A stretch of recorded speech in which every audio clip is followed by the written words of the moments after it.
नमस नमस्ते साथियों। आज मैं subject estimating costing and design of electrical installation का जो चैप्टर नंबर 2 है उसका सब कंटेंट है 2.5 परचेज प्रोसेस। परचेज प्रोसेस को हिंदी में हम बोलते हैं क्रय करने की विधि।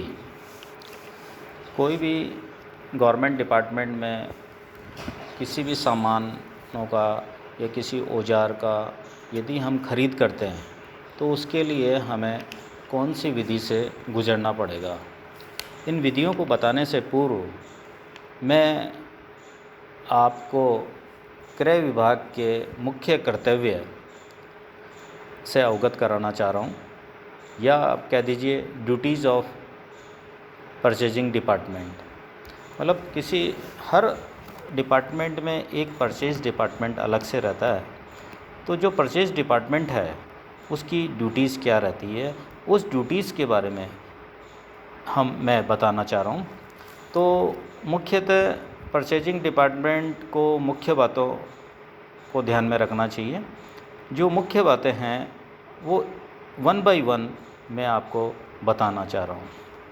सबसे पहला जो बिंदु है, जो बात है, वो ये कि सामग्री मिलने के स्थानों अर्थात सामान संबंधी बाज़ार की जानकारी रखना। यदि कोई भी सामग्री हमें चाहिए तो सामग्री के बारे में उसकी जानकारी हमें बाज़ार से ज़रूर रखनी चाहिए। दूसरा जो बिंदु है वह है समय समय पर विभिन्न सामान के भाव। सामान के भाव से मतलब, भाव का मतलब कोटेशन।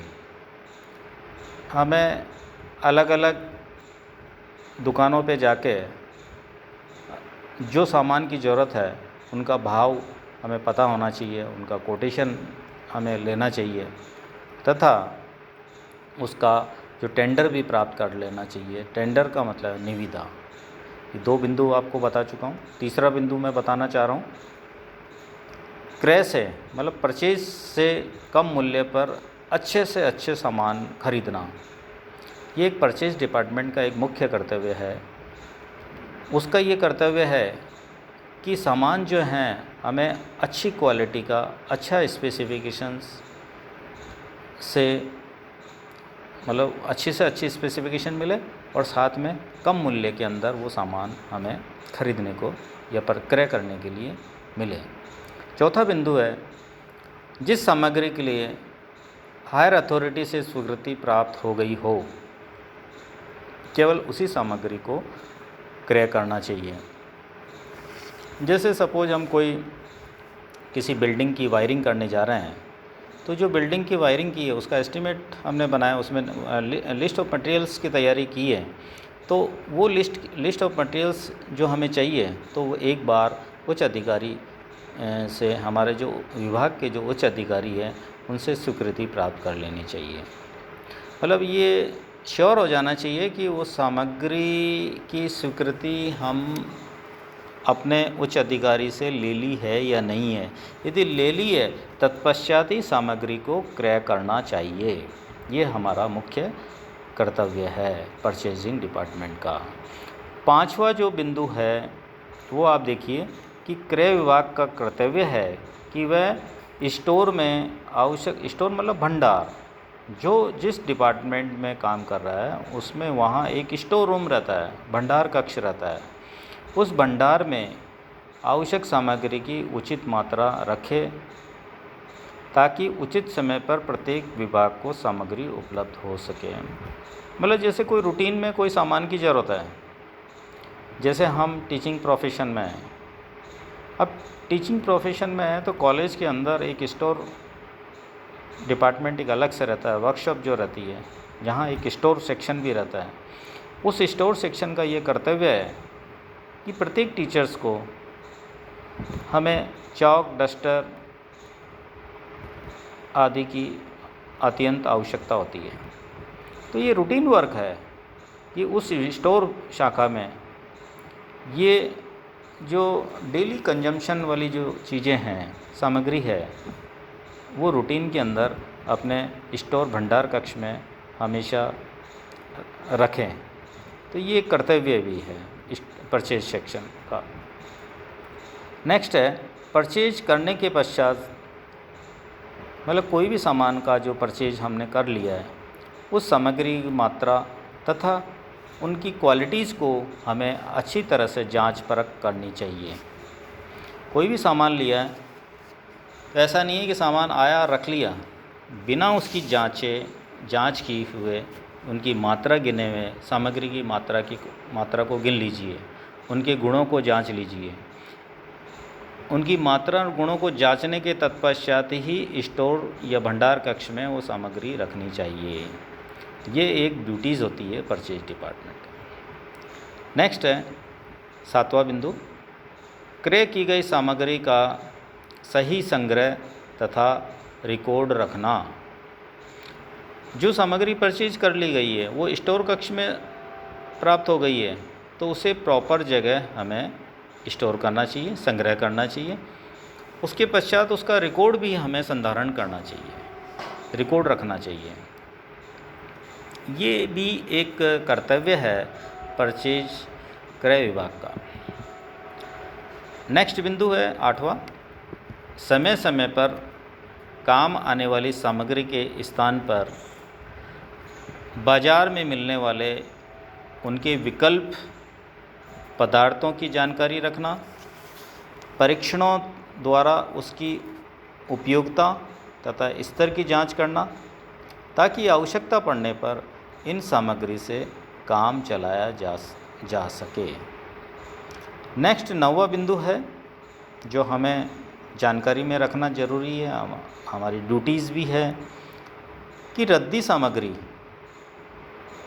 जैसे वायर्स हैं, वायर्स काम में ले लिए, अब वायर्स के टुकड़े पड़े हैं, अब उसमें कॉपर भी होता है, तो ये स्क्रैप सामग्री जो होती है तथा अनुपयोगी सामग्री, सरप्लस मटेरियल कह दीजिए, उसको समय समय पर बेचना चाहिए।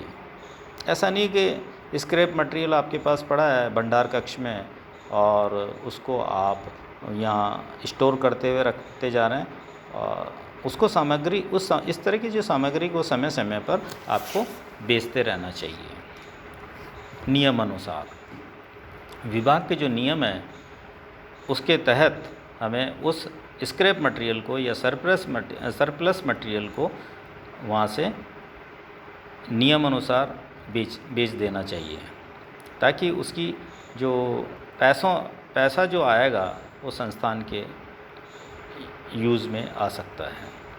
नेक्स्ट जो बिंदु है, अंतिम बिंदु है जिनके बारे में बताना चाह रहा हूँ, सामग्री के बिल को पास करना चाहिए।